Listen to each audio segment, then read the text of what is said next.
"Get your hands off me," I said. "Get your hands off me." That was the last thing Miriam Osibansu heard before the elevator doors closed. She didn't move. She stood in the marble lobby of the Hargrove Financial Tower, with her coffee going cold in her hand, watching this Dablek woman in a gray raincoat was thickly pushed through the revolving door by two men in building security uniforms. One of them had grabbed her by the arm. The other had her laptop bag. They dropped it on the sidewalk like it was trash. Like she was trash. Miriam set her coffee down on the reception counter and walked outside. The woman was maybe 55. Silver locks pulled back. Wearing reading glasses that had gone crooked in the scuffle, she was breathing hard, not from exertion, from the effort of holding herself together. The kind of breathing that happens when you are so angry, so humiliated, that crying feels like losing, and you refuse to lose. "Ma'am." Miriam crouched and picked up the laptop bag. "Are you hurt?" The woman looked at her for a long moment. "I'm fine," she said. Her voice was steady, controlled, the kind of control that takes decades to develop. "Those men had no right to. I know what they had no right to do." She took the bag, adjusted her glasses. "Thank you." She walked away, straight-backed, unhurried, like she had somewhere important to be. She did, but nobody in that building knew it yet. If you've ever worked in a place where the lobby alone costs more per square foot than your apartment, you know the feeling. You know how the air changes when someone walks in who doesn't look the part. You know how security guards become suddenly very interested in their job. You know how receptionists develop a strange inability to make eye contact. Hargrove Financial Tower in downtown Atlanta was that kind of building. 42 floors of glass and steel. The kind of place where the elevator music was classical and the bathrooms had attendants. It housed 3 hedge funds, 2 law firms, a private equity group, and the regional headquarters of a bank that had been around since before the Civil Rights Act, and, some would argue, had never quite caught up with it. The woman in the gray raincoat was named Laverne Cuttrell, and if anyone in that building had taken 30 seconds to do what their phones could do in 3, simply look her up, they would have known exactly who they were putting their hands on. But nobody looked. Nobody asked. They saw what they expected to see, and they acted accordingly. That is the story. That is always the story, and it never stops being devastating, no matter how many times you hear it.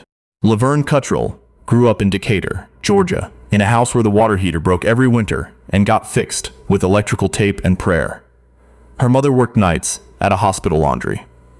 Her father drove a school bus until his knees gave out, and then he drove a city bus until the city gave out, and then he sat in his recliner watching the news and saying very little.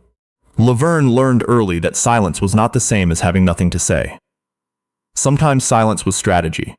She was the kind of student that teachers either loved or found inconvenient. She asked questions that went past the end of the lesson. She argued with textbooks. She did extra problems not because she was told to, but because she wanted to know what happened if you kept going. Her 7th grade math teacher, a thin woman named Mrs. Paulette O'Geik, told her parents at a conference, "Your daughter does not think in straight lines. She thinks in loops. That is either going to be her greatest strength or her greatest problem, depending on who she works for." She was right on both counts. Laverne went to Spelman on a partial scholarship and 3 part-time jobs. She graduated with a degree in economics and a minor in statistics. She went to Wharton for her MBA and graduated in the top 8% of her class. She spent 12 years at a consulting firm learning how companies fell apart. How the cracks started small, in the balance sheets, in the margins, in the places where nobody was looking. And then she spent the next 16 years doing something about it. By the time she was 53, Laverne Cuttrell ran a firm called Cuttrell Capital Advisors out of a modest office in Buckhead, 11 employees, deliberately small. She had turned down 3 offers to be absorbed by larger firms, not because the money wasn't good, but because she understood something that a lot of people in her field never figured out. Independence is a form of leverage. You cannot be pressured by someone you don't need. In 22 years of practice, she had restructured 4 failing companies, advised on 2 mergers that the financial press called impossible, and quietly acquired.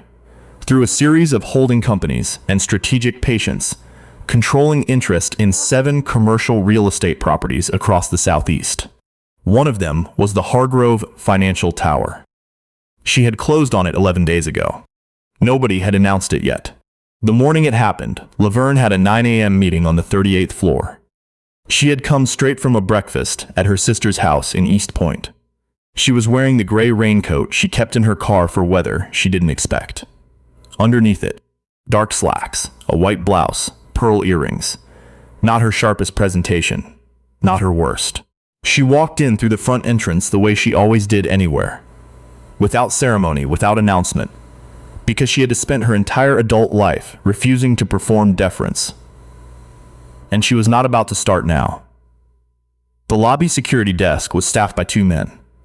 One was young, early 20s, wearing the dark uniform of a company called Haltert Security Corp. He was looking at his phone. The other was older, heavy-set, with a name tag that said R. Dunmore. He was watching the entrance. Laverne went to the elevator bank. "Hey." Dunmore's voice came across the lobby before she'd taken 4 steps. Not a question, a command. She stopped, turned. He said, "I have a meeting. 38th floor, Whitmore Associates."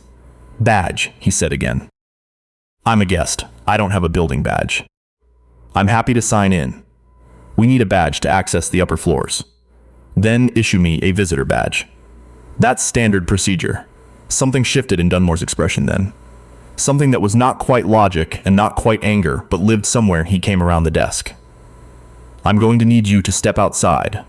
I'm going to need you to explain why. Building security is non-negotiable." "I understand that. I also understand that visitor access is standard policy for anyone with a confirmed appointment. My name is Laverne Cuttrell. Call up to Whitmore Associates. They're expecting me." He didn't call. He didn't move to the phone. He moved toward her, and there was something in the way he moved. Like a decision had already been made, and her words were just an obstacle between him and executing it. That told her exactly how this was going to go. "Ma'am, I'm asking you to leave. And I'm declining." That was when he grabbed her arm. She did not yell. She did not fight. She looked down at his hand on her arm with an expression that could only be described as very, very still. The kind of stillness that isn't calm. It's fury that has been distilled into something cold and precise. "Take your hand off me," she said. He didn't. He called over the younger guard, and the 2 of them walked her out. Upstairs, on the 38th floor, a junior associate named Tanya Feldbrook was standing at the reception desk with a printed agenda and a bad feeling. Laverne Cuttrell was 7 minutes late. Laverne Cuttrell was never late. Tanya had been told this by 3 separate people when she joined Whitmore Associates 6 months ago, delivered with the gravity of a cardinal rule. Cuttrell is early, or she's not coming. If she's not there, something is wrong. Tanya called the lobby. She called the front desk. A woman with a flat affect told her there had been a situation at the entrance, and it was being handled. Tanya did not wait to find out what that meant. She went to the elevator. Outside on the sidewalk, Laverne was picking up her laptop bag. Her glasses were crooked. Her coat was askew. And there was a woman crouching next to her, picking up what had fallen. That was Miriam, who worked in data compliance on the 22nd floor and had seen the whole thing from the lobby, through the glass. Laverne straightened herself, thanked her, walked away. She did not go home. She did not call anyone to vent. She walked half a block to her car, sat in the driver's seat, and made 2 phone calls. The first was to her attorney, a man named Cedric Boateng, who had known her for 19 years, and who, when she told him what had happened, said only, "Do you want to proceed formally or quietly?" "Both," she said. The second call was to her property manager, a woman named Sandra Tilgman, who oversaw operations for all 7 of Laverne's properties, including, as of 11 days ago, the Hargrove Financial Tower. "Sandra," she said, "who is the current security contractor for Hargrove?" Sandra told her. "When does their contract come up for renewal?" Sandra told her that too. "Good," said Laverne. "Don't renew it." Then she started the car and drove to her office in Buckhead, where she had 4 calls and a full afternoon of work waiting, and where nobody would know, looking at her, that anything unusual had happened at all. If you're still watching, And I hope you are, because this is the part that matters. I want you to sit with something for a moment. What Dunmore saw when Laverne walked into that lobby was a woman in a gray raincoat. That's it. That was the entirety of his analysis. Gray raincoat, black woman, doesn't belong. Decision made in 3 seconds, justified with language about badges and building security. Executed with physical force. He did not consider that she might have a meeting. He did not consider that she might have a right to be there. He did not consider that she might, in any sense of the word, outrank everyone in that building. Not because he couldn't have, because he didn't want to. Because there is a kind of certainty that feels like knowledge, but is actually just bias wearing a uniform. And here's the thing about that kind of certainty. It doesn't protect you. It exposes you. Like and subscribe if you're still with me. This story isn't done. Whitmore Associates occupied the entire 38th floor. It was a mid-sized investment advisory firm, 42 employees. Strong on municipal bond work, steady if unspectacular. It had been a tenant in the Hargrove Financial Tower for 11 years. Its senior partner, a man named Gregory Whitmore, early 60s, silver-haired, third-generation Atlanta money, had no idea that the woman he was supposed to meet that morning had been thrown out of his building. He found out when Tanya Feldbrook came back from the lobby, with her face doing something he had never seen it do in 6 months of working for him. "Mr. Whitmore," she said, "I think you need to call Miss Cuttrell," he called. Laverne picked up on the second ring. "Laverne, I am so sorry. I just heard. What happened?" "Gregory," she said pleasantly, "what happened is what happens. I'm at my office. I'd like to reschedule for Thursday if you're available." "Of course." "Laverne, I want you to know that I'm going to speak to building management." "That won't be necessary," she said. "I'll be speaking to them myself." There was a pause. "Yule," he stopped, processed. "Laverne, are you? Is there something I should know about Hargrove Tower specifically?" "Thursday," she said. "We'll catch up then." She hung up. The announcement came the following Monday. Not in a press release. Not in a statement from a PR firm. It came in a letter hand-delivered to every tenant in the Hargrove Financial Tower, on cream-colored letterhead, in 12-point serif font, signed at the bottom in Laverne Cuttrell's handwriting. The letter informed tenants that effective immediately, the ownership of the Hargrove Financial Tower had transferred to a holding company called Cuttrell Legacy Holdings, LLC, and that all lease renewals, building services, and operational matters would now be managed through her office. It also informed them, in the second paragraph, that the current security services contract with Haltert Security Corp had been terminated, effective at the end of the current billing cycle, and that a new vendor selection process was underway. In the third paragraph, it noted that the building was committed to a professional, respectful environment for all tenants, guests, and visitors, and that this commitment would be reflected in all vendor relationships going forward. There was no mention of what had happened in the lobby. There did not need to be. R. Dunmore found out on a Thursday. The same Thursday as it happened, that Gregory Whitmore was sitting across from Laverne Cuttrell in his conference room on the 38th floor. Dunmore had been called into the Haltert office for what his supervisor described as a performance review. When he got there, the HR director and a man in a suit he didn't recognize were sitting across from him. The man in the suit was from the building's new ownership team. They walked him through a recording. Security footage from the lobby, the entrance, and the sidewalk. All of it, start to finish. He watched himself cross the lobby. Watched himself grab a woman's arm. Watched himself and the younger guard push her toward the door. Watched her laptop bag hit the sidewalk. "Do you recall this incident?" the HR director asked. She wasn't cooperating. She asked to sign in as a visitor. She provided the name of her contact on the 38th floor. Standard procedure would have been to call up and confirm. A pause. "Did you call up to confirm?" Silence. "Mr. Dunmore, the woman you removed from the premises is the owner of the building." The room was very quiet after that. Later, someone who was in the hallway outside said they heard a sound through the door. Not shouting. Not argument. Just a sound. The kind a person makes when something lands on them that they weren't braced for. Tanya Feldbrook, who had crouched down to pick up a stranger's laptop bag on the sidewalk. She had simply done what felt right in the moment. She had simply done what felt right in the moment, and then gone back to her desk and done her job. She got a call 2 weeks later. She almost didn't pick up, was unhurried. The voice on the other end was unhurried, precise. It introduced itself as Laverne Cuttrell. I understand you came down to the lobby that morning, Laverne said. And that you helped. Tanya wasn't sure what to say. I just picked up a bag. You did more than that. You came down when you didn't have to. You made a decision. A beat. I'd like to offer you a conversation. Not a job offer. I don't make those without knowing someone better than I know you. Just a conversation. Coffee, if you drink it. My office in Buckhead. Tanya went. She drank the coffee.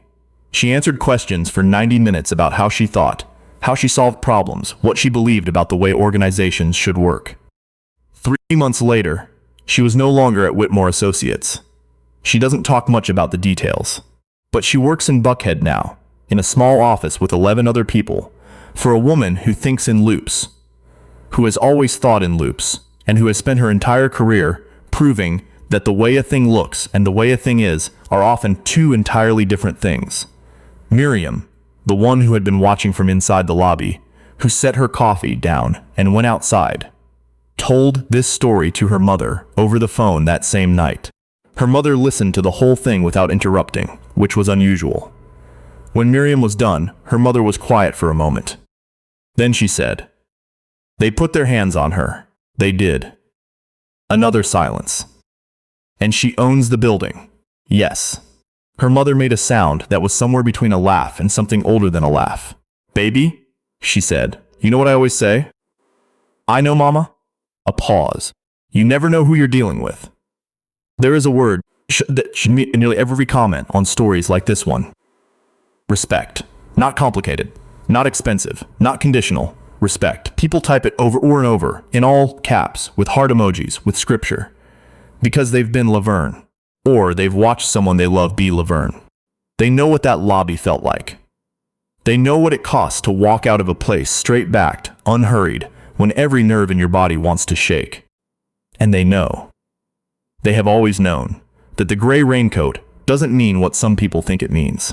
That the worn-out shoes and the beat-up laptop bag and the early morning hair and the not-quite-dressed-up outfit don't mean what some people think they mean. Power doesn't announce itself. It doesn't have to.